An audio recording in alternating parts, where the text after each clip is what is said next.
মুখ্যমন্ত্রী মমতা বন্দ্যোপাধ্যায়ের নির্দেশ না মেনেই অশান্তির আবহে শনিবার মুর্শিদাবাদে আসেন রাজ্যপাল সিভি আনন্দ বোস।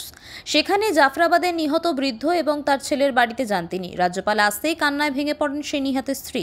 সব শুনে রাজ্যপাল বোসও সাহায্যের আশ্বাস দেন নিহতের পরিবারকে, দিয়ে আসেন পিসি রুমের নম্বরও। বোস বলেন, এলাকায় শান্তি ফিরিয়ে আনা হবে, ফোন নম্বর দেওয়া রইল, প্রয়োজনে আপনারা সরাসরি ফোন করে নেবেন। I will take it up with government media, the state government for appropriate action. I also ask them, feel free to talk to me directly. The direct phone number has also been given. We will be in touch with them. Certainly, steps will be taken. So what they need is, they said we want justice. They will get justice. We want peace. They will have peace. Certainly, we will do everything that is possible to give them a sense of security. Sir, they don't have any faith on local police. They only want that police be settled here. As because 4 to 5 hours police didn't came when the attack was going on. All their complaints I have listened to.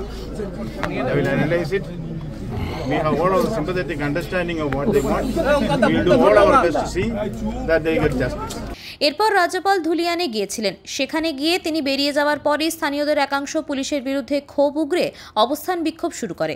তাদের দাবি, police রাজ্যপালকে তাদের কাছে আসতে দেননি, যার ফলে নিজেদের অভিযোগের কথা রাজ্যপালকে জানাতে পারেনি তারা। স্থানীয়দের ঘণ্টাখানেক অবস্থান বিক্ষোভের পর সেখানে যান রাজ্যপাল, কথাও বলেন বিক্ষোভকারীদের সঙ্গে।